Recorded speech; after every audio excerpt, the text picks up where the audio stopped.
ಇವಳನ್ ಬಾ ಅಂತ ಕರೆದ್ರೆ ಜೊತೆಗೆ 3 ಬಾಲಗಳನ್ನ ಬೇರೆ ಕರ್ಕೊಂಡು ಬರ್ತಾ ಇದ್ದಾಳೆ. ಹೊಟ್ಟೆ ಗಂಜಿ ಗತಿ ಇಲ್ಲದೆ ಇದ್ರು ಜಡೆ ಹಾಕೋಕ್ಕೆ ಆಳುಗಳನ್ನ ಇಟ್ಕೊಂಡಿದ್ದಾಳೆ.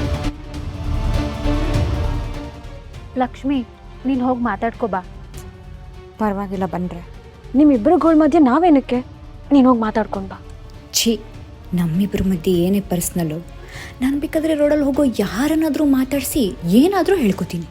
ಆದರೆ ಇವನ ಹತ್ರ ಮಾತ್ರ ಏನೂ ಹೇಳ್ಕೊಳಲ್ಲ. ಇಟ್ಸ್ ಓಕೆ ಲಕ್ಷ್ಮಿ, ನೀನು ಹೋಗಿ ಬಾ. ನಾವಿಲ್ಲೇ ನಿಂತ್ಕೊಂಡು ಮೂಕಿ ಸಿನಿಮಾ ನೋಡ್ತೀವಿ.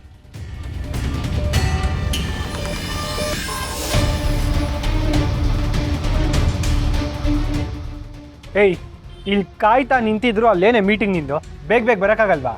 ಓಹೋ, ನೀನು ಯಾವುದೋ ಮಹಾರಾಜ ಕಾಲದಲ್ಲಿ ಬದುಕ್ತಾ ಇರೋ ಯುವರಾಜ ಅಂತ ಅನ್ನೋ ಭ್ರಮೇಲಿದ್ಯಾ ಅನ್ಸುತ್ತೆ. ನೀನು ಕರೆದ ತಕ್ಷಣ ಆ ಮಹಾಪ್ರಭುಗಳೇ ಅಂತ ಓಡ್ ಬರೋದಕ್ಕೆ ನಾಳ್ವಿಕೆಯಲ್ಲಿ ಇಲ್ಲಿ ಯಾರೂ ಬದುಕ್ತಾ ಇಲ್ಲ. ಬಂದಿದ್ದ ವಿಷಯ ಏನು ಅಂತ ಹೇಳಿ ಜಾಗ ಖಾಲಿ ಮಾಡಿ. ಕಾರ್ ಹತ್ತು ಹೇಳ್ತೀನಿ. ಏಯ್, ಕಾರ್ ಹತ್ತು ಅಂದ್ರೆ ಕೇಳಿಸಲ್ವಾ? ಏನ್ PG ಊಟದ ಖಾರ ತಿಂದು ಕಿವಿ ಹೋಯ್ತಾ?